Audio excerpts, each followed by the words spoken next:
Vols are back. Yeah, they had us the first half, I'm not going to lie. Oh, could be Wayne! I think I got my swagger back. Oh! I love it, baby! Them orange britches. Something about them orange britches. Tennessee wins! By Tennessee, Jawan Jennings. Jennings makes the catch. Ball hit high in the air into right field. Going back is Sayre. And Tennessee can say hello, win column. A grand slam in the bottom of the ninth. You can't draw it up any better. We just won a basketball game, and we're very happy right now. I made up my mind. I don't expect to ever look back. I'm going to stay at the University of Tennessee.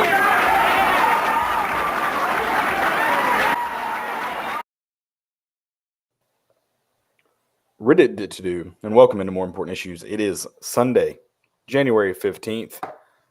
Tough weekend, not as good, not as much fun as we thought it was going to be. But I've talked with a few people. Sometimes it's the way those rivalries go. Sometimes your ugly ones come at the worst time. So we'll talk about that Kentucky game in Thompson too. We'll talk about that. Unfortunate way to see kind of a nice start to SEC play come to an end, but got plenty of games ahead of you and plenty of time to bounce back. And this team still has a lot of. It's not the end of your season. You're good.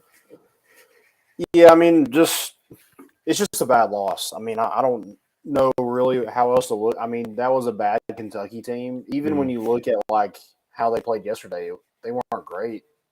No. Tennessee was just a little bit worse than what they played. And I think Kentucky, they wanted it a little bit more than Tennessee, and maybe that was just because it was the perfect storm of, you had some excitement within the program of Chris Lofton getting his jersey retired and, having the home streak going and, it just being a rivalry game where Tennessee's a top 5 team. And like you said, that's kind of how rivalries go.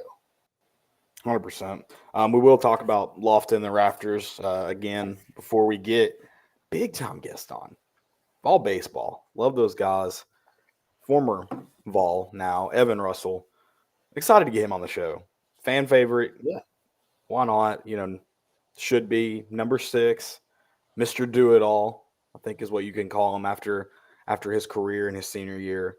I mean, this is an exciting one. I'm fired up about Evan coming on the show. So make sure you stick around for that. It's going to be a good Vol baseball interview. And then not to take away from Evan on this show, but also hope everybody got out to Underdog Collectibles yesterday, got autographed, got to meet Maui Ahuna, who will be a friend of the pod soon as well. Excited to get him on and try to get him on here before baseball season gets going in just 33 days? Is that right? Yeah. Yep, 33 days. Perfect. So exciting time here on More Important Issues and for Vol Athletics. I'm fired up. If you got any questions, make sure. Oh, we got recruiting weekend too. Junior Day this past Saturday. I think when they saw Chris Lofton was going to be in town, that's a guy you take advantage of that. Bring some guys down to meet him. Again, perfect storm for Kentucky. Yeah, for sure. For sure. If you got questions, drop them in the chat. I know we got a few already, but get those in and we will talk. There's one guy that's not allowed to ask questions if he's on tonight. I haven't seen him. He's not, which is weird. It's very strange, but we'll see if that comes about. Good old KSR lover. Segments, of course. We'll get to those at the end of the show. And before we do go on, I want to tell you guys, we talked about Maui Ahuna and that autograph. There are more to come from our friends over at Underdog Collectibles. Underdog is the best sports collectible store with a wide selection of UT cards, autographs, and memorabilia. Whether you're looking for a Peyton Manning autographed helmet or the most recent Topps baseball card release, you'll find it at Underdog. The shop is owned by UT graduates and proudly supports UT sports by hosting NIL events throughout the year. Stop by the University Commons Shopping Center next to Publix and Domino's to check them out. Open 6 days a week with a live YouTube show, 3 nights per week. And remember, always bet on the Underdog. Love our good friends at Underdog. Make sure you follow them on social media. Go check out the shop and keep up with those NIL dates coming up and some more live interviews too with us at Underdog. Yeah, we might have struck up some controversy yesterday. I told Maui Ahuna that Christian Moore told us that he was a better infielder than he. And Maui didn't really love that. He kind of said, yeah, that's why Christian Morris says, "How did I make that play?" And every single day in practice. So, yeah, we struck up some. I think that's only going to help those two guys in the middle of that infield this season. So, if it does work out that way and they are two of the best, I'm taking full credit for it. Now, if they're not, I think that's 100% fair. Yeah. I want all of the credit and none of the blame. None of the blame. Yes, that's a Michael Scott quote. Is it? I think. Yes, probably. I think It sounds when Michael Scott-ish. Dwight Hat stole Michael's idea. Golden ticket idea. Yeah, he didn't steal it. Michael gave it to him because he didn't want the blame. Yeah, but it's how it works out. Yeah. Let's jump right into the ugliness. Let's get through this, in my opinion, as fast as possible. This sucked. Yesterday sucked, and you mentioned it. And I do want to kind of go back on one thing. I want to see disagree with one part of your statement. You said Kentucky's a bad basketball team, and while I certainly I do not disagree with their struggles and the way they're playing right now. They do not look like a good basketball team. But when you look at that roster, plenty of talent. I know Cal has struggled the last few years, especially against Tennessee, but he does know how to coach pretty good. I do think they are a quality basketball team that has not been able to find quality much, if any. And that you talked about perfect storm. That was one of my fears, that this team that's good, you're counting them out already, and they show up for a rivalry game and you don't show up. And that's what happened.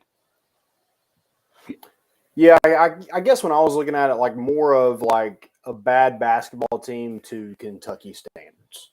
It's for sure. And they're playing not the same Kentucky basketball team that we've seen in the past. It's not. No, and they're very much playing like a bad basketball team.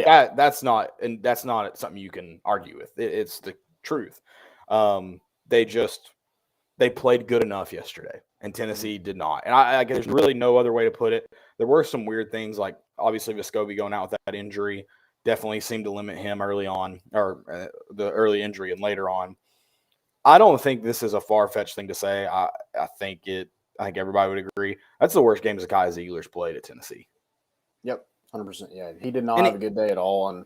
And he made good plays, but it was just the finishing. You got to finish. And it certainly wasn't. It seemed like that was the easiest part of some of those plays he was making. And it was just, that one where he just was wide open and didn't even touch the rim. Yeah, he had some weird ones. He had one that rattled around. Just wasn't your day for them to fall either. And you look at the stat sheet, it's not, a terrible stat sheet in terms of 7 assists, just 2 turnovers, a steal of your own, 6 points. It's not abysmal. You impacted the game. But if you've watched Zakai at Tennessee, you know that was not his best performance. And the way Tennessee relies on him, that if you don't get a good performance from him, unfortunately, that's a lot of the shooting 3 for 12. We rely on you on both ends. On the offensive end, we rely on you 3 for 12. That Tennessee's going to lose ball games when you do that. Yeah. Yeah, it's just you need a bucket. Tennessee is desperately needing a bucket. You think you have a wide open, easy 2 points. Yeah. So it just came at really bad times. If Tennessee's blowing out, South Carolina and he jacks 2 layups, no one's really blinking an eye. But in a tight game like that, you have to make those. You have to find a way to finish that. And Tennessee, for whatever reason, just couldn't do it. And if you look at the stat sheet, it was rebounding, and then of course our just lack of ability to make shots.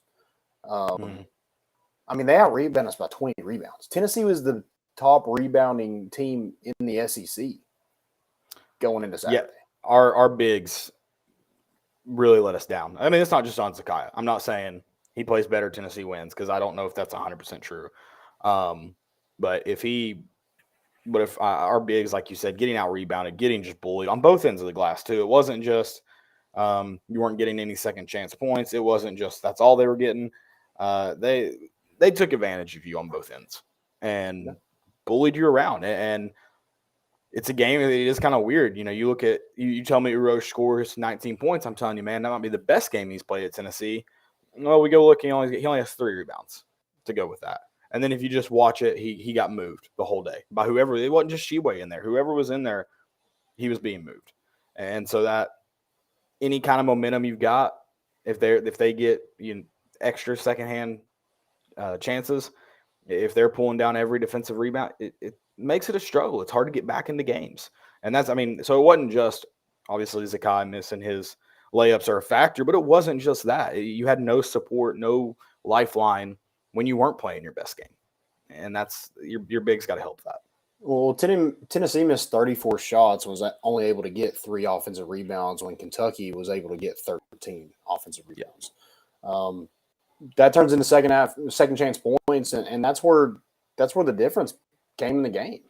They got second chance points, and Tennessee did not. They weren't able to finish. We had more steals, more assists, less turnovers, a better shooting percentage from the field. But they got to the free throw line, they got to the rim, and they finished at the rim, and that's something Tennessee didn't do, and that's why they got beat. I mean, 56 points is pretty embarrassing. I think it's a fair assumption to not be able to trust this basketball team because you thought this offense had turned a corner, and then here we are kind of back to ground zero where it's like, I mean, at any point you think this team could have the same slump in a game, and you just don't know when that game's going to come. Yeah, and that's like you said, you thought they turned this corner. Colorado was alarmingly not good.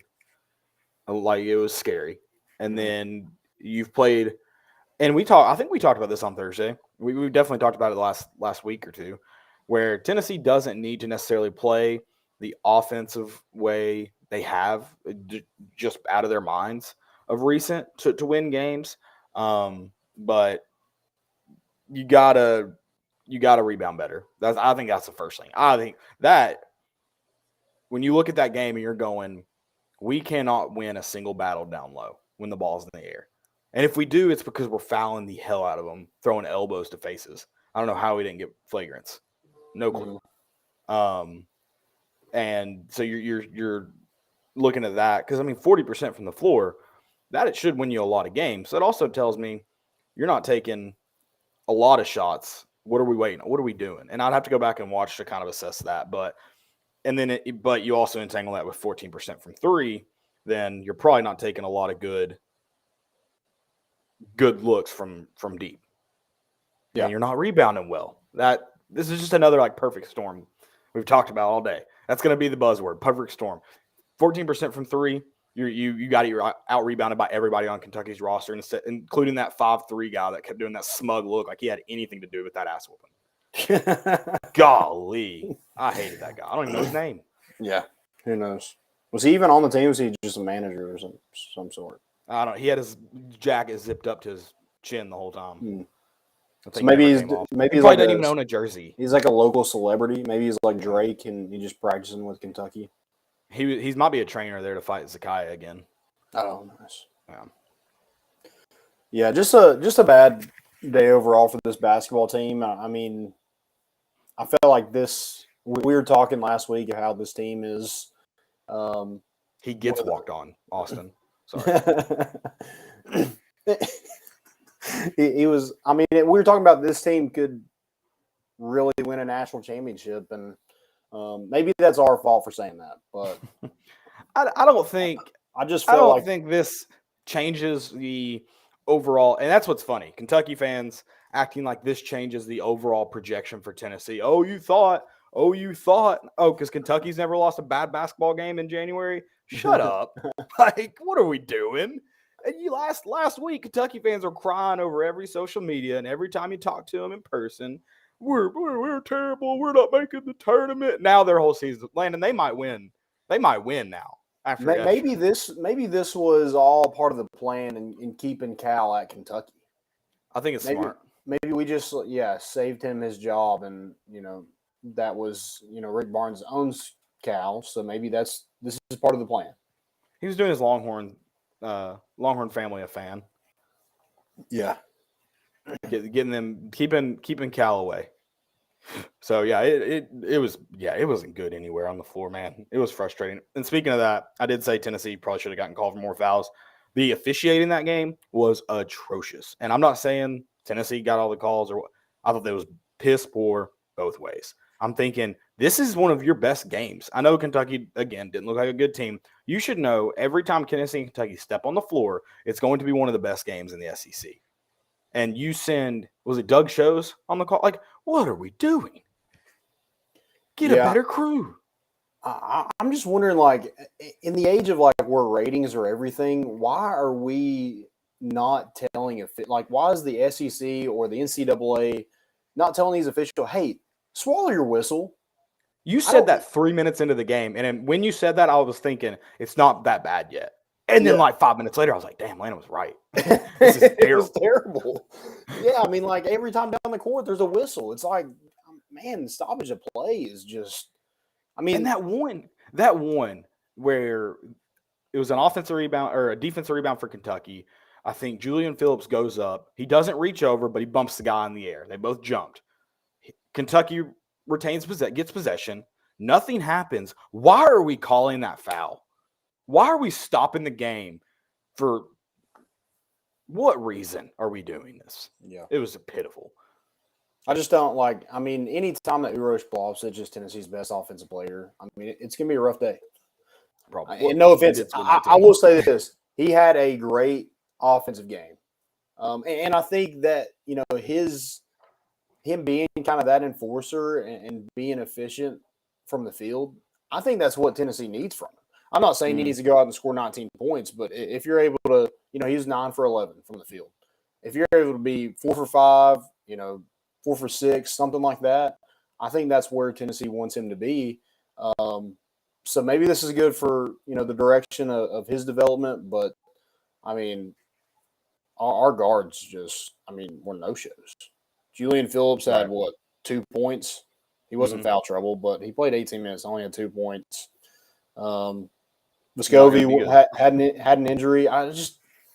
Him shooting from long range, I understand he's a great shooter, but nothing bothers me more is when he's just almost forcing a deep three and it barely nicks the front of the rim. I'm like, man, scoot up. It was his first shot after being in a brace. His first shot is from 33 feet. I mean, it wasn't that long, but long. You're not doing anything if you're confident. What are we doing? Yeah. What are we doing? Also, I don't want to stay on the refs the whole time, but what is a walk? Because that first one, I thought in real time that was a walk. Second time, I was like, oh, maybe, I guess not. It looked like he never put his pivot foot back down, so maybe not. And then they call the same one late in the second half. Both of these are on Kentucky, by the way. I don't know what a walk is anymore. It's like a catch or targeting. I don't know. Yeah. I don't understand. Just a bad day. I mean, Olivier was coming in like he was in SEC play. He's been one of the top performers, and he played 14 minutes. He did have 3 fouls, so he was in foul trouble a little bit. But that was obvious. 2 rebounds. That was obvious that Barnes didn't like what he saw from him. He wanted to play small, and maybe that kind of hurt Tennessee a little bit because they got killed on the boards because of it. Yeah.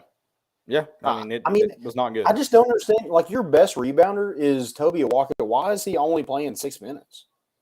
When you're getting killed on the boards, that would be a question for me.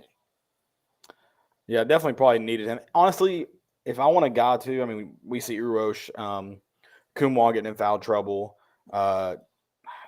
Josiah only had 2, I think.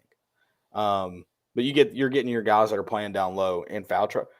Put a walk in there and let him go be physical. And if he earns fouls, he earns fouls. Whatever. If you're a Tennessee coach, what's the first drill you're doing? I guess are they off today? Maybe. I think the only thing that you could do to fix a performance from it's run. Like, this isn't going to happen again because it wasn't. it was bad basketball. Yeah. That wouldn't be a bad thing, but it's like, how many times? If you're going to miss a layup in a game, we can do layup lines for years. You have done them for years. You've been playing basketball for probably 15 years now at this point in your life. That's just pitiful. It didn't look like it. Agreed. They even showed a video on the broadcast of Tennessee doing layups. Damn it. Yeah, just about it sucks to talk about. But hey, we'll get them next time, right? We just got. I'll just say this: we just kind of got outplayed. Like Kentucky looked like they were a little bit better than Tennessee. I don't think either team. I don't think either team is going into the locker room, just so fired up about their performance because maybe Kentucky is a little bit more because they won the game, but Coach Cal in the film room is not going to be pleased with that. No, if you're honest with yourself in life, if you're a Kentucky, you enjoy it in the locker room, but the moment you sit down on that plane, you're going, "What? How do we win that? What were they doing?" Yeah, it was a pitiful performance. They did shoot 31% from three, better than Tennessee's measly 14. Well, one thing that was out of characteristic is they were 22 for 25 or something like that from the free throw line, and Tennessee, and they were 66% coming into the game.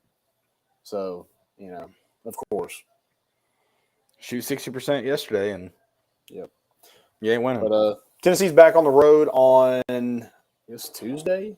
I think it's Tuesday night. Yep. Yeah, Mississippi State. So in Starkville, Tennessee already beat them pretty bad. It was 87-53, I think, was the final of that game. So we beat them by 34 points. Two really good defenses, probably going to be an ugly game. Here's the thing: like Tennessee had a really ugly game. So did Arkansas on Saturday. It sucks. Yeah. It did suck to watch Tennessee lose the way they did and see Alabama just. I mean. Somebody called 911 on LSU. And Alabama. Yeah, they that wasn't the only guy or the only time that guy committed murder this weekend. Yeah, the Arkansas. So I haven't. For those that don't know, I have not had my phone since Friday, or I've had a phone. I don't even know where my flip phone's at. Dude, I had no idea what was going on. I'm like asked because after we got done watching the Kentucky game, I didn't look at TVs. I was like, forget this. And so I haven't had social media to follow. I didn't watch TV this morning to find out. So I didn't know who won Arkansas, Vandy. I didn't know what the Alabama score was. I didn't find out until like 1:00 today when I sat down to watch NFL games that Jacksonville won. So I'm living in a very weird world the last 24 hours. Yeah, down 27-0. That's sorry, Chargers fans. That's a tough one to swallow. It almost happened to the Bills today too. It did, yeah. It's insane. Rough. Just insane. All right. Do you have anything else for this game, or are we ready to? Yeah, let's get this thing going. I'm tired of talking about bad news. I'm ready to get on to something else. Yeah, we are going to welcome on a very, very special guest. Excited about this one. Number 6 in your, we've been saying this a lot now. Number 6 in your programs, number 1 in your hearts. It's Evan Russell, VFL. How you doing tonight, man? Thank you for hopping on. Good. I appreciate you. Having a little trouble here. If you can sound there. Can you hear him, Landon, or is it just me? Hear me now? I can't. Yep. What's up, Evan? Oh no, this happens sometimes. We just got to roll with the punches. Yep, that's fine. I think he's going to try and get back in here, and we will see. Once we can get him going, we'll get going.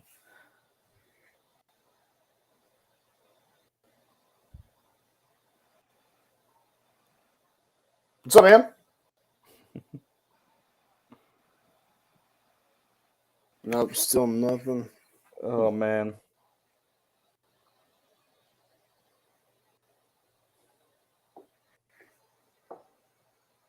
You want to text him, Landon, and get with him? Yeah. And I am going to mention while we're waiting on that. We'll see if we can get it fixed. We do want to mention Chris Lofton one more time. Did get his number retired. I told Landon they changed it. We thought he was going to get in the Rafters by himself for a while. It is white now. I don't know why they decided to change that. Looks good, though, man. Everything TBA got an upgrade with number 5 in the Rafters. Oh, yeah. I mean, the white does look good. It was awesome that we got to meet him last night again. take a picture. Got to see Allen Houston. Bobby Mays was there. There's a ton of VFLs there. Again, that just kind of makes the loss hurt even more that all those guys are back in the building for that. But Right. I mean, really good, really cool to see like all those people back. Candace Parker and Dane Bradshaw had his tribute. Jordan Howe, a lot of those guys came back. And Steve Forbes had something on Twitter this week about Chris Lofton. So I mean, it just kind of says like how much he was loved here at Tennessee, and really cool to see they finally get that one right and get him up in the Rafters. 100%. 100%. I think we got Evan back now. Get him back in here. Yeah, let's try it. Let you get that. Can you hear me now? Got you. Yes. We can. You got me? All right. Yeah, Perfect. what's up, brother? Man, just trying. I think it's cutting out again. Nothing. Man. we've got you in and out right now. I don't know what's going on. Yeah. Yeah, I'll text him again. Okay. Yeah, shoot him a text. Maybe we can, if you want to try something tonight, we can get that, or we can. This is your call. You guys can try and figure it out. Okay. Entirely up to you. You're the booker. You're good at it. I'll let you deal with it. I do want to. We were excited to get Evan on, kind of talk about his UT career.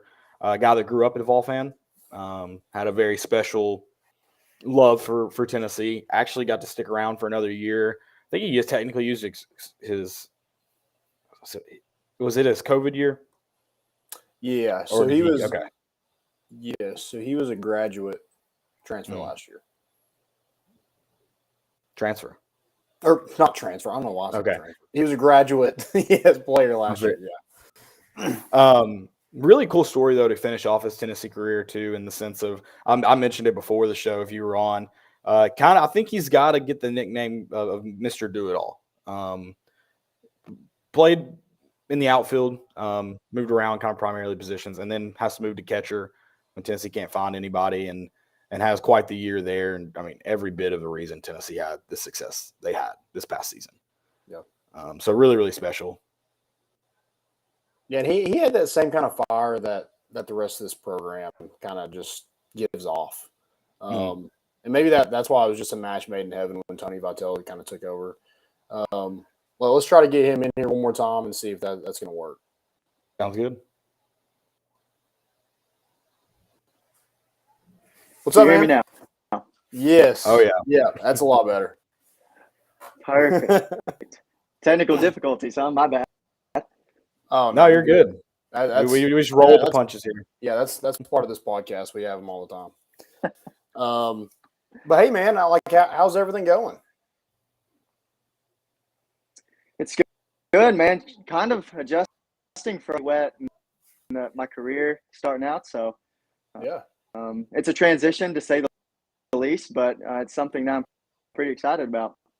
Yeah, so let's talk about that a little bit. So you did have the post of you did retire from pro baseball, and kind of starting your next journey there. What kind of led to that decision, and what's kind of your next steps here for people that maybe didn't see that post? I would say the main thing that led to that decision was the situation that I was in. So being a free agent, being 24 years old, and see the writing on the wall for me, especially getting in the organization and sort of just seeing how people like me had to go out their career. I was they had just called up a 23-year-old catcher to the big leagues. The next highest prospect was a 21-year-old catcher. I didn't really like the situation. I believe that the talent level, I just didn't know if it was the right fit for me with my career. I feel like I had a great career collegiately, but I was also around a lot of people and I'm a competitor. I really enjoyed the team environment, and with the pro ball experience, it was going to be very individualized with your stats and stuff, which led to me getting out. Yeah. So what is the kind of the next steps for you? You've done some camps and things like that. Is that kind of is that on your docket, or maybe coaching? We have called Redmond Walsh on here before he got into coaching, and we kind of brought that up. So I'm not saying we made that happen, but we might have made that happen. I talk to Redmond all the time. Obviously, we played 5 years together, so sure. We had to be pretty close. But he's going to end up being a great coach. You could tell he had a love for the game in any way that I can. I feel like my career was a great career, and I feel like I was very privileged to be able to play for 5 years at Tennessee. But I also think that if you're in my career and make that transition faster, I feel like I would have had a shorter career at Tennessee and maybe a farther career in professional baseball. At least give back to the state of Tennessee to maybe give a different perspective to some kids that were in the situation that I was in. Maybe basically give my experience of what I've seen work throughout a college baseball player, and maybe start preparing them and guiding them towards the direction of best suit them for success, if that makes sense. Yeah. Mm-hmm. Yeah, that's awesome. I know when we saw that news coming down, I think Zerk mentioned he saw you coaching. He's like, yeah, that's probably going to be it. I think it's just leadership on the field and whatnot, which is, I think, the path everyone kind of saw coming when the announcement dropped. I do want to ask about Tennessee. I mentioned it before you came on. A guy from Tennessee. You talked and showed your love for it. How special was it to be a part of, not just to get to play at Tennessee, I know that's special, but to be a part of a renaissance for this baseball program from your time coming in? Awesome to see the transition. And I don't think that many people saw 57-9, the end goal of my career of 5 years, of Tony Vitello coming in, bringing in Frank Anderson, Josh Elander, basically dedicating every second that they could to the program of improving, not sugarcoating, to boost confidence in us that we didn't have. I mean, they basically were realistic with us and told us that we needed to fix things. And if we didn't fix things, then they were probably not going to have a long, they came in and they were being realistic. They were not beating around the bush saying that we weren't good enough, and they made a difference and they made a change, and they set a standard that from years on out with the guys that they have coming in. Yeah, and you kind of mentioned the recruiting aspect of getting guys in here to win. And Tony Vitello didn't focus on maybe it wasn't his players that he recruited. He kind of focused on everybody, the people he was bringing in, and also the people that was here previously. What was that kind of? Was it motivation? Not that you're getting recruited over, but the talent level that they're recruiting now is a lot different than it was 5 years ago. So, I mean, what was that? Was it just motivation, or was it just oh, they're building around me? What was kind of that like? Man, it kind of installed a little survivor feeling in me, because I played my freshman year. I only got roster. We had a bunch of young guys, a bunch of really talented players, but inexperienced. So my style of play of not really being afraid to play freshman year, but once he started bringing in some talented players that were more talented than me and even Redmond and Luke, that was sort of opening whenever we could see that we had to get better quickly, or we were not going to get much time on the field. So seeing what they're bringing in, it's a daylight and dark difference, but it was very cool to see the difference of being around average SEC players to above average college players in general. Us better as well, and I think that adaptability led to a team with experience and talent, and led to a lot of success. I remember when you were a freshman, you had the longer hair. You ever going to go back to that, or are you keeping it short? Those days are long gone, man. After seeing Jordan Beck go throughout a season of long hair, he did it way better than me. We stick to the short He loses his hat every time he runs for a ball, though. So yeah. I saw a video today of Chase Burns throwing it last year, and every time he would. But if a guy can throw like he can, he can do whatever he wants. Right. Yeah, I don't remember your hat coming off freshman year. So is it Jordan Beck is it just greasy? Like, what are we doing? How do we fix that? I wasn't able to run fast enough, man. I didn't have enough wind hitting me. There was no chance this was falling off.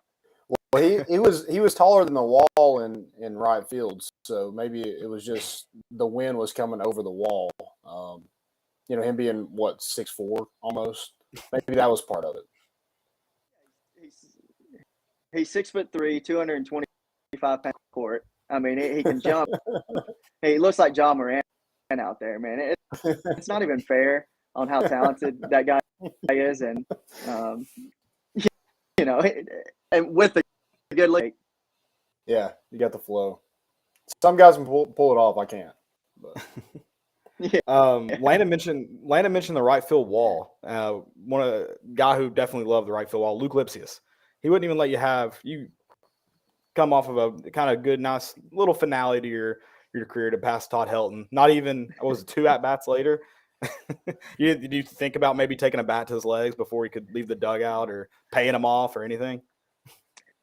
That is one player that if I could have given up the home run title to someone, it was Luke throughout his whole career.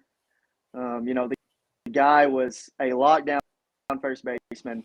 If you would have saw this dude leading by example throughout every day. I mean, he's an aerospace engineer. He's front squatting 330 pounds in the weight room at ease. No, he's a beast, man. He was a beast, and he beat my record with like 200 less at bats than I had. So it was well deserved. It was cool to see him have his moment, and it was pretty cool to share that with him in some sense. Well, you're still the only person with 2 games with 3 home runs, so you have that. I don't know if that'll ever go away anytime soon. Maybe Blake Burke, maybe he's one that might break it. But what was that kind of like? The LSU game with that small white raw. Yeah. Yeah, man. Yeah, and this line is full of lefties too. So I mean, they're going to be hammering. I would think twice about parking back there next year if I'm a fan. Yeah.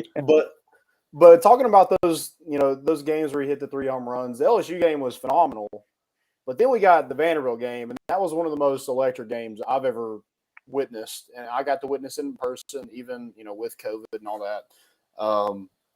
And it was like everybody in the stands, that 3rd home run, which was the grand slam, everybody had the same reaction to Chris Burke on the call, and they're like, "Oh, no way that's out." And it just kept going and kept going. What was that kind of like for you, just rounding the bases? I mean, did it mean a lot more to you that it was Vanderbilt? I had grown up a Tennessee fan, but I would be an idiot to say that I didn't respect Tim Corbin to a high degree. Growing up as a college do you still baseball fan, so I respect him, but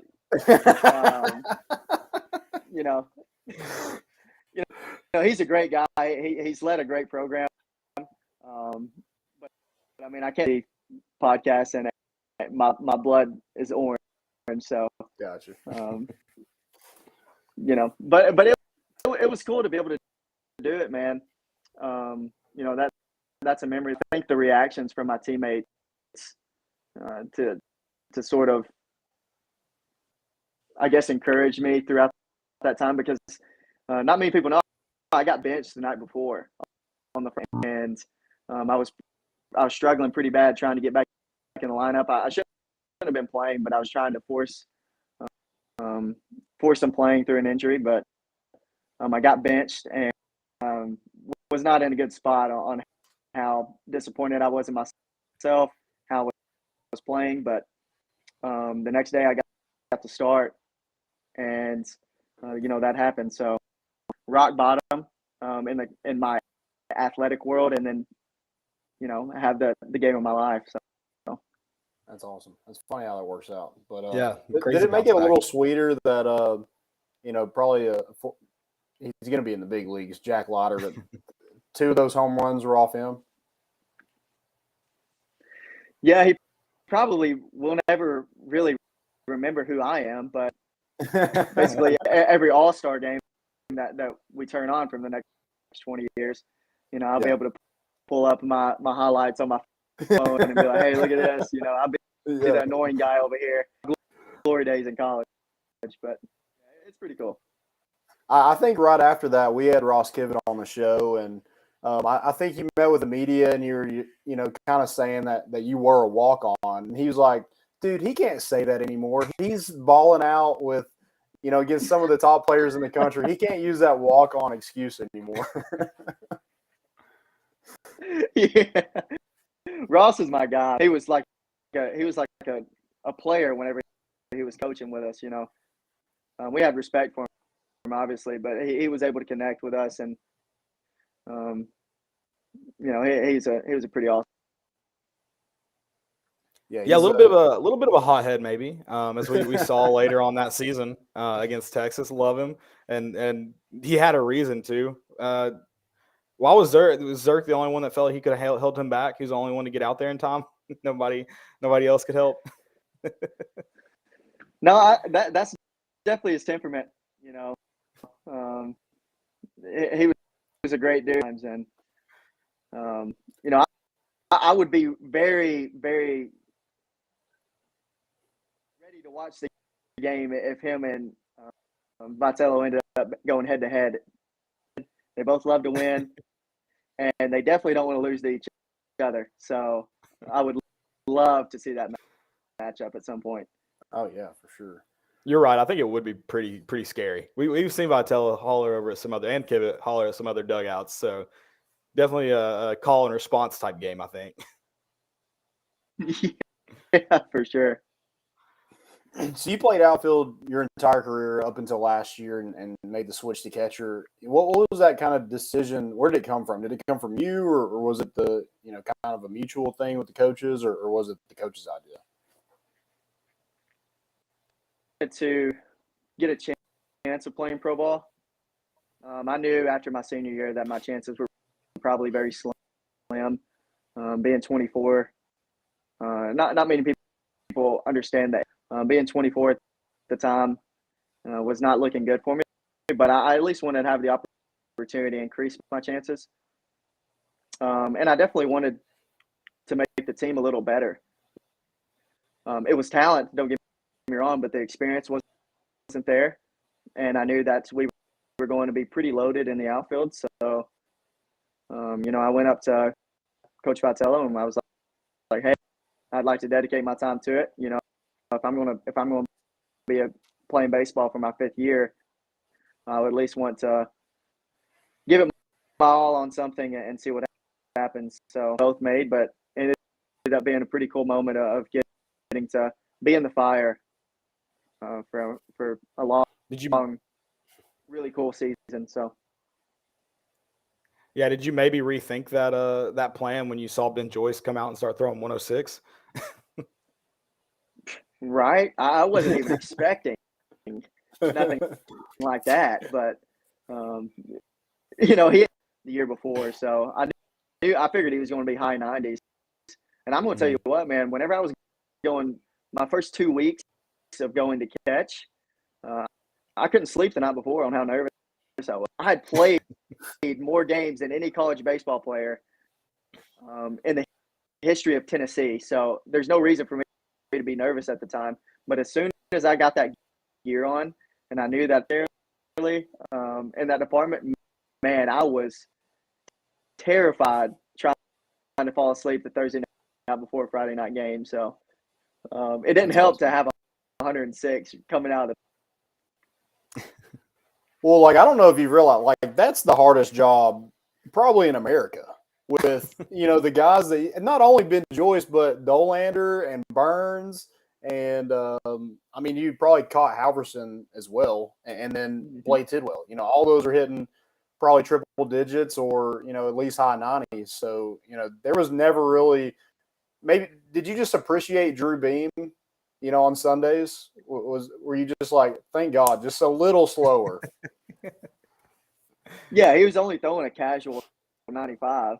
Nothing crazy. It was definitely a little more relaxed, but dude, I would mess around all the time. I'd say that I basically had a car or garage full of McLarens, Lamborghinis, Bugattis, keys, ready to hop in whichever one I wanted and take off with it. These guys were stupid talented for a college baseball staff. So for most of them to be coming back, very exciting to look forward to. And have you got to practice or be around any of this team recently to, see what they're about? I saw a couple of practices, and there's going to be some flair. I think that it's going to be the hardest job for Coach Vitello and the staff. They're going to be ready to go. They're young, they're fresh. They know what winning feels like, and they know what defeat feels like at the highest level. So they're going to be very talented, and it's going to be whether they can be almost out of control, but be able to control their emotions tight, tense games. So I'm very, very, very excited to see the start of the season and how it ends up being at the end, because it will be very exciting. And you caught a lot of these guys. You mentioned them coming back. How hard is it going to be to score on these guys next year? Difficult to put up a lot of runs if the guys do what they're supposed to do. If Chase Dolander just goes up there and does what he does, which he will, Seth Halverson is going to make a statement. Obviously, Drew Beam is going to have a great year. Chase Burns is going to be dominant. It's going to be fun. Few mistakes that the pitching staff can make, and it's going to force opposing teams to actually beat them. So I do know that Frank Anderson is going to have them throwing strikes, and if they can combine the firepower that they have and be able to relax up there and do what they do, it'll be very, very fun to watch. Yeah. I do want to ask too. I think Landon sent out a tweet the other day about was it Dylan Cruz that you were saying you dread seeing him come up to bat? Yeah, it's like, what opposing player are you most afraid, like when they're up to bat? I'm like, oh, Dylan Cruz. Who was it for you that you see him in the batter's box and you're like, this is gonna be a tough at bat. Let's go. I'll tell you what. I mean, Dylan Cruz he was a freak athlete, and you'll see it for another year whenever you watch him, especially whenever Tennessee goes down to Baton Rouge. That staff, our staff is going to be. He can do so much on how versatile he is as a hitter. Trey Moore. Oh, there he is. You're back. Yep, you're back. I think so. Well, no sound.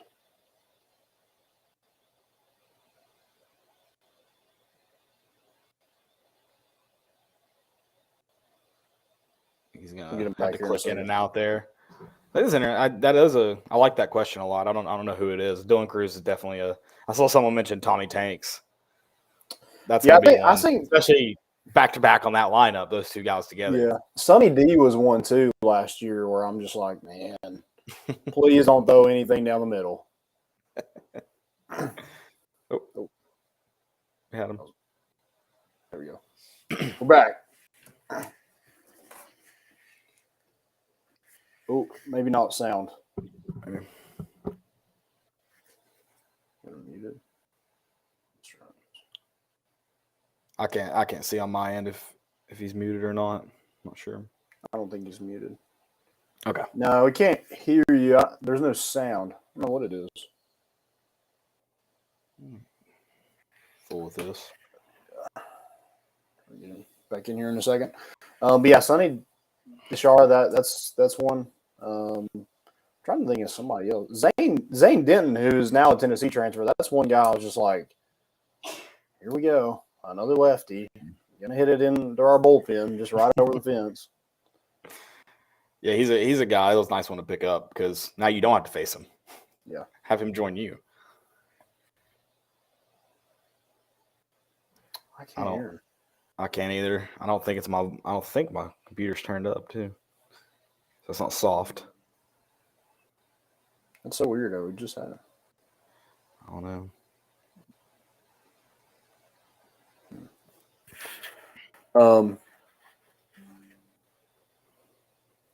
Okay, we've got Joe working on it, seeing if we can do something. We'll see what we can do. It's exciting. I'm excited for fall baseball. I'm sorry, I'm pulling up my laptop real quick. I'm still here. Yeah, it is going to be exciting. And like I was kind of getting at with Evan there is like, I mean, with what you got coming back pitching wise, I mean, you're pretty much set. You're not really losing anybody. You're adding some guys, and Seth Halvers is going to be back. Zach Joyce, Camden Sewell's back. So that bullpen's going to be ready to go, as well as that starting rotation. So it's going to be a lot of fun to see them show out, and it's going to be a lot of fun because I feel like the hitters have to have that confidence in like, hey, we just got to score 2 runs because people aren't scoring 2 runs on this pitching staff. And if they do, I think Tennessee has the bats to, score 6 or 7 runs and it not make a difference. Well, you want to try Evan again, see if we can get him in here? Yeah. Perfect.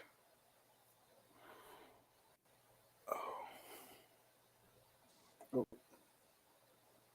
There we go. You back? Can you hear me? Yes. We're good. Money. Gave me a little longer as well. Yeah, there you go. So we were talking about Dylan Cruz.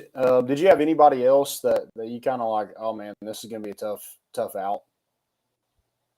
Definitely big Sonny D from Yeah. Auburn. Dude, Yeah. he was a beast, man. And meet him and hang out with him whenever this past short season. So, a genuine dude, and have a philosophy to hitting, just hit. So to hear him talk and on how talented he is, and he gave me the staff and the coaching staff. So Yeah. So who you mentioned Dylan Cruz, Sonny Deshara. What about Trey Lipscomb? Who should have been the SEC Player of the Year? Man, Trey's my guy, man.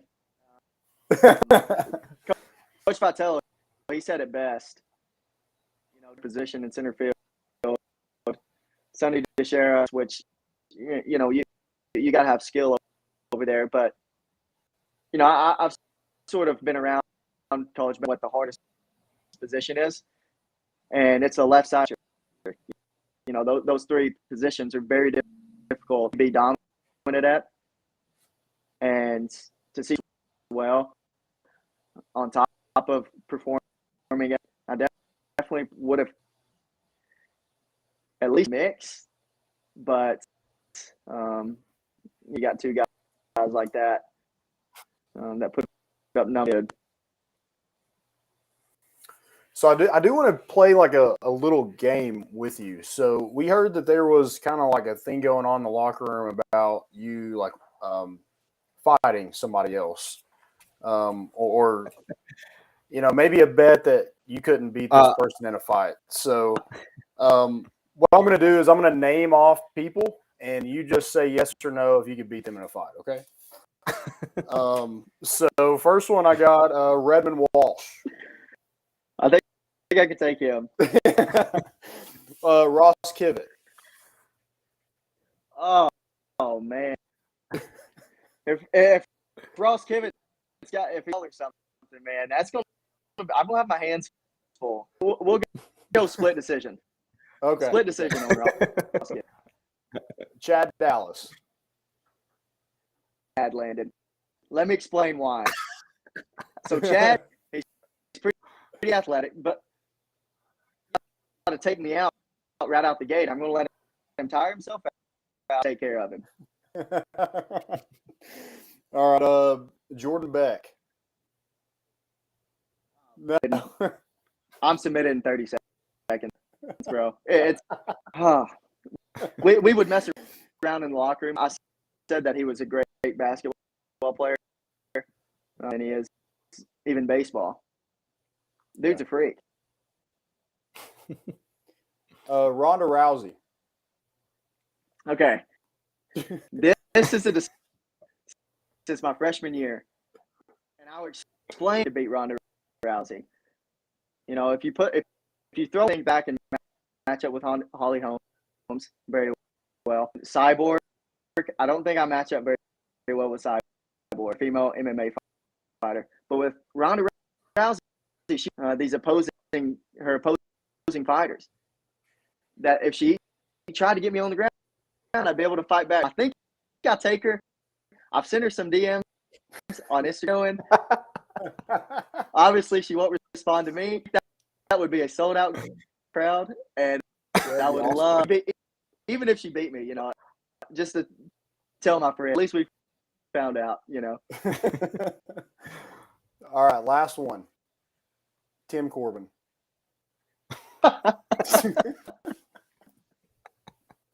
I told you there was a lot of respect with Tim, but I wouldn't show some respect from him. I would definitely have to find that one out, but I would go to my bank and put everything I have on. But probably he'd probably shock me with some jiu-jitsu that he has going on. He probably does. He seems like a very he does some Tai Chi or some weird stuff like that, some Kung Fu Panda stuff, like that old guy from Kung Fu Panda, that rat. Whatever he's got going on, he definitely is good at it. All right. Yeah, I don't think we've asked this question. We've talked about other SEC programs, teams. What's your favorite park that you played in? Texas A&M for sure. I thought Bluebell Park was. I thought the atmosphere. You ain't going to find a better one. I hate to say it, but our atmosphere goes hand in hand with arches and getting in the opposing team. I think Arkansas was 15,000 people, locked into the game, but the stadium as a whole was pretty beautiful. So have you played in the box? You have, haven't you? I have. Okay, so that's because we were talking with Chase Dolander and Christian Moore about this, and they haven't played in the box yet. So they both said Mississippi State. So that's a different one from us. We haven't heard Texas A&M. Mississippi State was cool, but we didn't get to experience a Mississippi State. You took the air out of there pretty quick. Yeah. I think it was a very young guy answer for them. They love the food at the end. I think if you just give like any 16 to 20-year-old guy food, they're gonna love you. I think it was they bought their hearts. Yeah, they were crushing it after, but that was a series that we were looking forward to. We were basically East against the West at the top of the two top teams, just because off of the national championship. We thought it was about into the end the season, we thought it was going to be and obviously they had some injuries and stuff, but to go in there and hand, if that might sound arrogant, but you always want sort. Yeah, that's awesome. I was going to ask one. Oh, yeah. Doubles. When you hit a double, you do a little dance. You had some different ones throughout your career. Which one was your favorite, and how long did you choreograph what you're going to do? Man, we were just kids messing around, having a good pull. It got under their skin, especially the they started doing. And what it meant. If you it doesn't even make sense, the things that he does. But as soon as everyone bought into that double, into that one and do it with the team, and that probably was my favorite. It had no significance to whatsoever. My favorite one of all time is probably one of my favorite gifts, and it's you doing the twerk against Florida. The hurt back, Yeah. Funny thing is, I had there, and he actually thought that I was hurt. Then I did that stuff. I got it pretty good. And did you start the new? Did you start the new one where you grab the hamstring? So were you the one that started that? I saw someone do it. I think it was like I want to say it was a thing, and then I was like, that's pretty funny. So I'm going, and all of a sudden it blows up. So.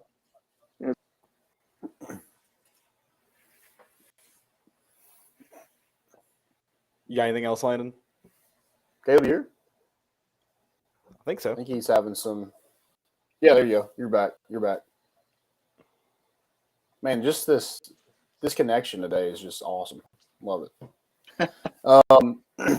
Evan, just I guess I don't really have anything else. I really appreciate you coming on, and we can't wait to see what you have in store for your future, and hopefully we see you back. I'm sure you'll be back some this spring, and for some games and some weekends and stuff like that. If you are, let us know. We'll be there in attendance, throwing some tailgates, so feel free to stop by. No, I'd love to, man. I appreciate that, and I look forward to see how the Vols do. It'll be exciting. Yeah, absolutely, man. Appreciate you, Evan. Have a good one, man. Thank you. Y'all. See you. Yeah. That was VFL Evan Russell. We have gotten super blessed on this show by just not only getting to talk with some of the fan favorites that are Vols, but also some of the most genuinely nice people. So chalk Evan back up on that category. We've talked about who Chris Lofton was to us. Nice dude, great Vol player. He's directly correlated with Tennessee's resurgence. There's zero doubt about it. I can't imagine the fall off Tennessee would have taken, which would have been very disappointing in 2022 if they didn't have a guy like Evan back there catching.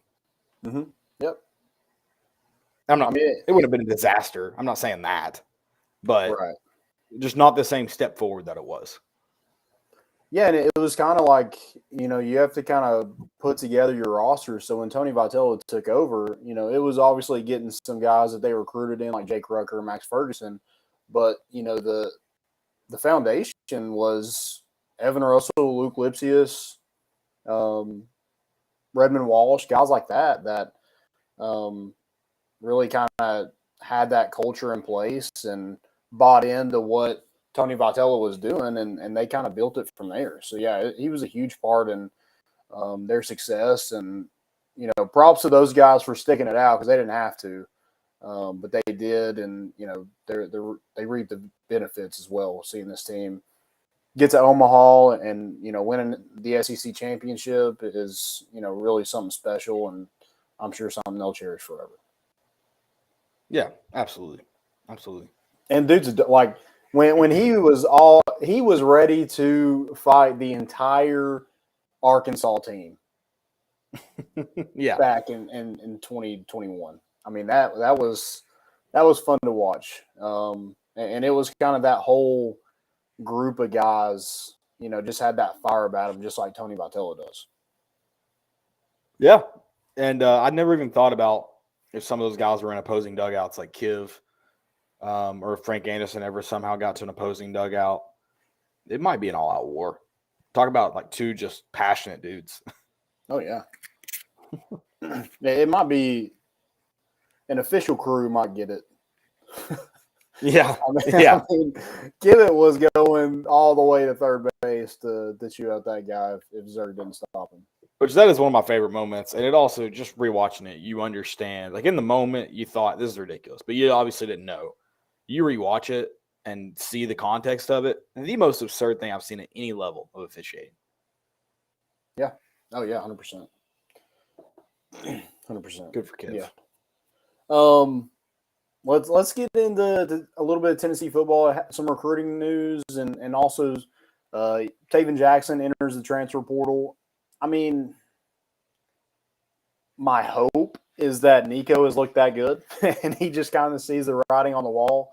I do know, like, him going back to Indiana, like he committed, I think, today, it makes sense. His brother's a star basketball player at Indiana. That's where he's from. Tom Allen's a good coach. But he wasn't going to start next year, and I do think Nico Iamaleava is the future of Tennessee. No offense to Taven Jackson. So good for him landing, going back to home. It does kind of put a hurting on that kind of quarterback depth because, I mean, next year, like, one injury from Joe Milton, he's going to use his legs, a lot like Hendon Hooker. You're always just like, hey, you always got to be ready because Hendon Hooker, a lot of what he did was with his legs. So, Joe Milton ended up starting the last two games. That could be Nico next year. Yeah.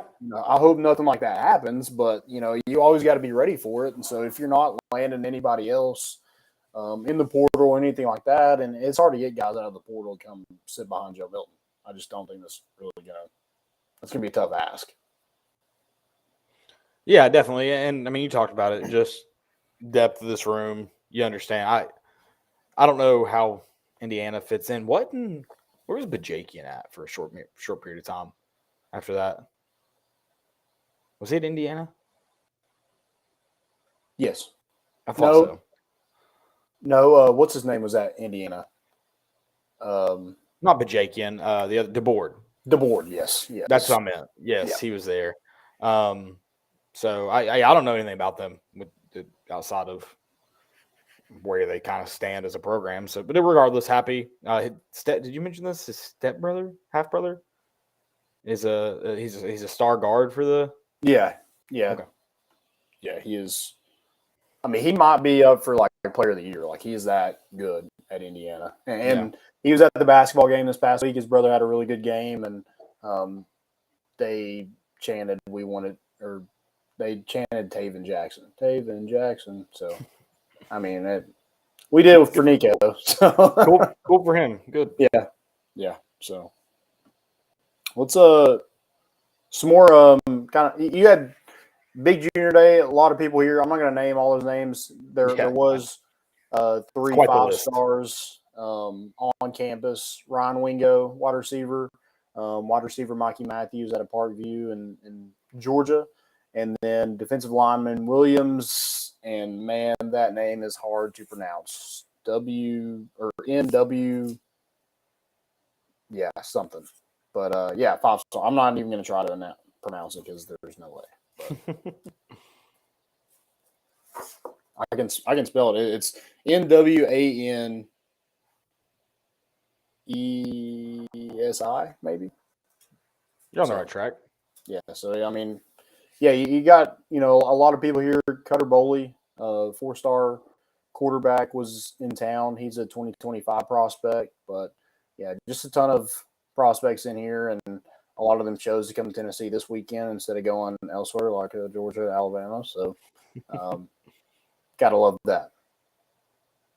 Yeah, for sure.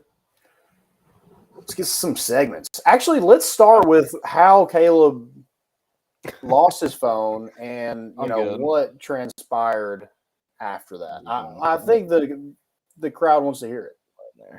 Yeah, it's Friday. I got my phone stolen. Very weird kind of moment. I was actually the last person I sent a text to was Landon before it got swiped. Working in a rougher part of town. Yeah, working in a rough part of town, but I wasn't really paying attention to that. Just in this house, and right before I went in, threw work gloves on. Right before that, I placed the phone on the porch. It's about not even 7 feet from the sidewalk. It's you could see it from the sidewalk. Run up there and swipe it real quick. Go back in, and I come out probably an hour and a half later and notice it's gone. I don't say anything because I'm like, maybe I just left it in another house across the street or a truck. I won't worry about it. Well, then we're about to leave, getting ready. This is probably 3.5 hours later. And I asked, anybody see my phone? No. I'm like, it was stolen. Like crap. And I'm thinking, you look it up on my iPhone, someone's turned it off. It's not broken. It's not missing. Someone's turned it off. And I'm like, great. Probably never getting that back. And I did do a find my phone, like stolen thing, thinking maybe they'll try to take it to a pawn shop and that person will do the right thing and turn it on and find out. Sure enough, Saturday morning, we're in Knoxville for the shout out to Underdog, the event at Underdog. And Emily gets a call from me, from my phone, answers it. Some guy's like, I've got your phone, come get it. It did say a $500 reward on there because I was hoping that the person that found it would think I was actually going to pay him $500 and call me and do that. So he alleges that he found it in the mud while, digging for food or whatever in a dumpster. It is covered in mud. I don't know if he did that on purpose to trick me. If you did, credit, it's pretty smart. Covered in mud, missing a pretty nice case that I would have liked to have back. Yeah, it was a mess, man. I cannot believe that happened. It was that something that kind of absurd has probably never happened to me. That's like, no, you can't make that up. Yeah. There's a lot more to the story I won't tell about. There's some funny parts. Well, yeah, you also got to say, like, you're trying to, like, communicate, like, where to meet a homeless guy. Yes. So that's a very difficult situation. Yeah. And, yeah. I did call him from my flip phone that I bought from Walmart on Friday. I called him, and I'll let him know, like, if you don't fix this right now, like, it's going to be bad. So he's going to come pick up the phone. You stay put. All's good. Yeah. So when Emily's dad went and got it, there was it was an easy exchange. We're good. That's it. Easy exchange. No problems. Okay. Yeah. Okay. We're good. Okay. Yeah. There was definitely some insurance there, just in case. Yeah, watch out for everybody. Watch out for everybody involved. Nobody, be prepared. This guy, God knows what he was. I'm not gonna say on. That might not be the right word, but involved in. So I love that you didn't tell this. So he calls Emily, and the first thing he says was like, "Your boyfriend is mad." I think Landon heard the first part of the conversation. I think I stayed right now. I think I stayed at the table. I don't remember. But yeah. And Friday night, I was pretty heated, and I sent a text message like from my laptop. I won't read the message on here, but it was incriminating. We'll say that.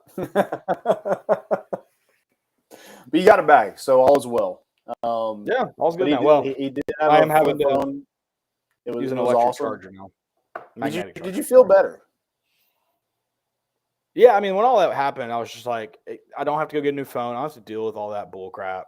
It's not going to cost me more money. Really the worst part about it for me was going to the store and having, no matter what, it's just one of those things in life. It's like getting on the phone with Comcast or going to the DMV or going to the county clerk's office or, parking at a UT game. You just know it's going to take forever. It's miserable. Yeah. So I just did not want to go to the phone store today. I didn't have to, so it was nice. I did have to drop Caleb off at the ball shop for him to pick up his order because, of course, they got him every time. Nice hat, And though. he comes in, he gets back in the car, and he's like, "Man, that lady thought I was a drug dealer when I flipped open my flip phone." Yeah, I was like, I swear this isn't my actual phone. This is just.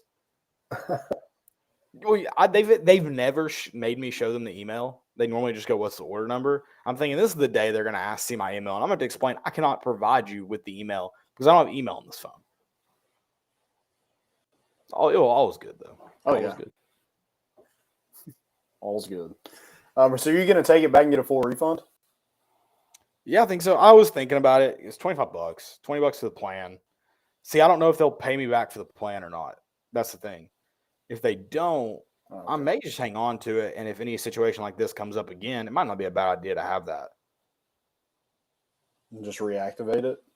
Yeah, you just pay for like extra, pay for another month or something. So I'm going to go back and see what I can get. If I can get back the full refund, I'm going to do it.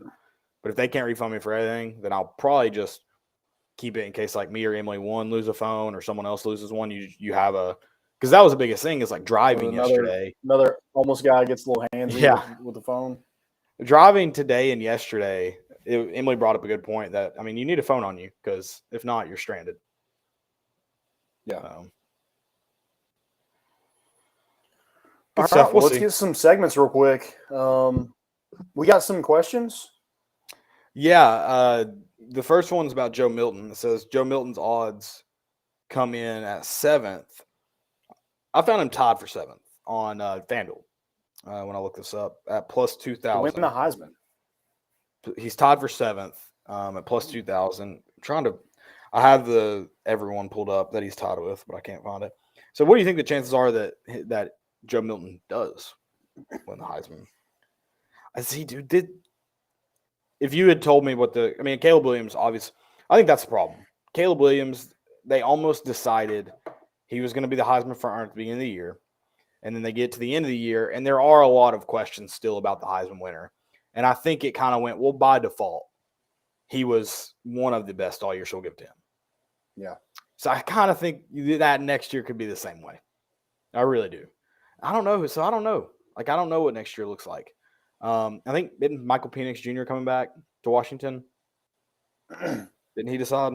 Yeah. The Heisman was weird to me because I feel like Hendon Hooker got dinged because of Georgia.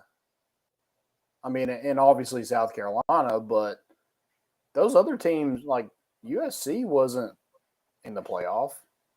Right. They were as close as Tennessee. Yeah, for sure. So, yeah, whatever. I mean, I do think it probably, like, Bo Nix is probably up there. You know, he's in the Pac-12. Not as good defenses. Everybody knows that. I saw a guy on TikTok just going on and on about how the SEC isn't as good as everybody thinks. And then Georgia went out and just destroyed TCU like they did. I hope he deleted the video because now he's getting drugged through the mud, pun intended, with your phone.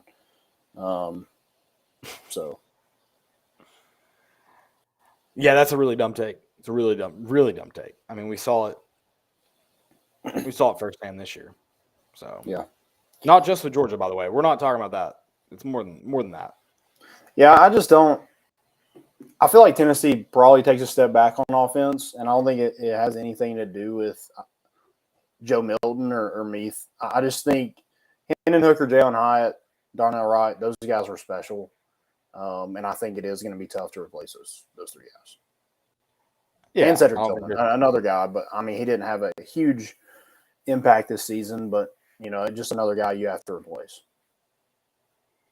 Yeah, I like you said, you just kind of got to expect a step back. Yeah, just one of those things. We got I kind of like this one. This is interesting. It goes into a school that I kind of like. I try really not to like any other SEC program because in my eyes, every SEC team is is kind of not a rival is not the right word, but that kind of thing. It said, who is your school that's the enemy of my enemy is my friend? Who is it for you? And I'll go first to kind of lay out the groundwork for you if the question wasn't asked well. For me, it's LSU. We rarely play LSU, obviously. They've always had some likable people kind of a part of the program. And then they and Alabama, besides Alabama and Auburn, and I'll just never like Auburn because they're in the state of Alabama. But LSU kind of has that same hate. And I feel like most LSU fans and Tennessee fans, especially after going there, are all kind of like, yeah, you're good people. We like you. So it's LSU for me. Except for that one ass, like right before we went in, was just like going on and on about Tennessee baseball to us. You remember that? Oh, yeah. Like and he thought it was his problem too is he ran up on a joke that he only heard the punchline. And he didn't, and then he was, when I tried to explain it to him, he just kept, like you said, kept being an ass. Because what happened was we saw the soccer team, the LSU soccer team, ride by us on scooters just from practice.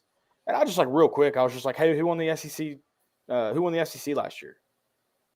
And the guy was like, not Tennessee. I was like, well, they actually did, because I'm talking to the women's soccer team about women's soccer. Yeah. He's like, you're an idiot. And then he started yelling about baseball. Yeah, and I was very quick to shut him up. I don't think he knew how much we knew about baseball, and he was very quick to just like, oh crap, why did I do Well, that? he did the same thing Arkansas fans do. Oh, you all just got good. You all just got good. Okay. Who cares? Yeah. Now we're better than you. We're good. So, that makes you look worse. So thank you. Yeah. I would kind of agree with LSU. And maybe I just enjoyed the trip so much that they, but even before that, I feel like they'd probably be in that. I would have probably said we're just not a big rivalry with them in anything. No, maybe that helps. No, there's definitely not much. Like it would have to be a West team. I hate every team in the East. Yeah, the only team I could maybe say, because I don't have a problem with Missouri, is maybe Missouri. But yeah, that's kind of their own fault, though. I just don't care about them. I mean, not at all. I mean, they're just kind of irrelevant. And I do like Texas A&M fans. They are, I mean, they're culty, and maybe they are just trying to draw me in, but legitimately some of the nicest fans I've ever met in my life. Yeah. The Yale leaders, they did it for me. They're up there. They're awful. They're awful. And I do just, why can you not admit and say, as an LSU or an A&M fan, why can you not they're just like, you don't understand tradition. Why can you not just admit it's weird? Yeah. Just admit it. It is weird. Stop it. Stop doing it. It is very cultish. Any more questions? I am double checking. I don't think so. If we do, I'll get to them. So I'll go most important real quick. Popeyes had the assigned, I don't know how to say it, the Ernest Collin. He was the Popeyes meme kid way back when. Oh, yeah. Now he's an offensive lineman at a D2 school, Lake Erie College. So really awesome to get that done, and I don't know how much he's getting for it, but memes never die. So good on him for earning that. Oh, 100%. It's that's why we need IL. It's stories like that. It's exactly why we need it. Yeah. I've got Here's my first one. I've got two fails. Okay. Throw them most important together here. I thought I had one. It's a little. We'll stay away from it tonight. Might be a good idea. All right. Do you have any more most importance? Pull this up.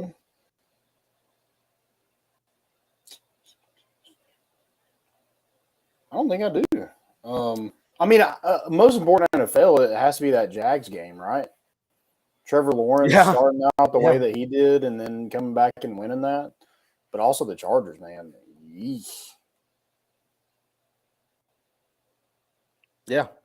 It was rough. Oh, we talked about that too. We said like the Chargers are so up and down. This is a game they could easily lose. We didn't know they were going to be the up and down they've been during the season in the game. Yeah. That was a microcosm of their season perfectly. Also, another fail that I have is Kirk Cousins throwing a 3-yard route on 4th and 8 to a tight end. Easy. Don't go on my Josh Dobbs. Don't get on my guy Josh Dobbs. Man. I'll never understand it. Why are we doing throwing behind the sticks on 4th down? Yeah, like it was a choice route, and like it looked like he was going to go to him regardless of what he was going to do. Yeah. Dumb. But yeah, like to a tight end, like how many tackles are they really going to break? Like if you're throwing it 3 yards to Tyreek Hill, that's a lot different than throwing it to T.J. Hawkinson for a 3-yard gain. Yeah, I just didn't understand it, and lost me money. So screw Kirk Cousins. I should have known. Should have known. Most important, Kirby Smart. I don't like the guy, but his pregame speeches, they're awesome. A lot of F-bombs. They're awesome. Well, I mean, 7-5. That's what everybody was saying about him. The greatest salesman he has to be the greatest salesman in history. If he got anybody to believe that. Butch Jones wish he could have a sales pitch like Kirby Smart. Yeah. Oh, for sure. Any more fails? Fails. I've got I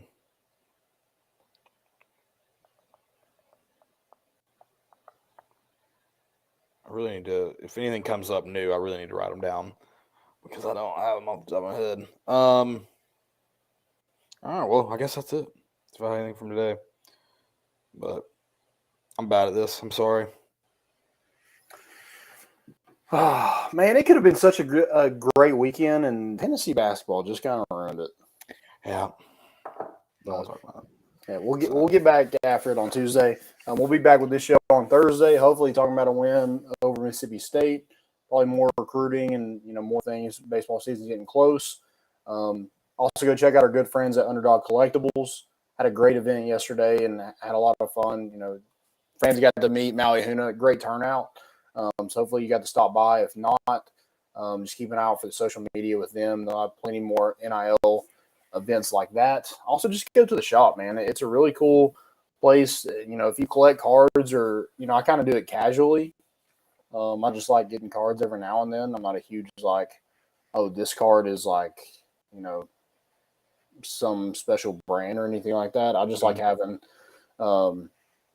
rookie cards and things like that. I just enjoy it. So if you're kind of casually doing it, or that's something that you collect pretty heavily, go check them out. So 100%. Yep. Yeah, they're the best. Excited to get Maui on too. Sorry. Yep. Yeah, let's get it. All right, guys.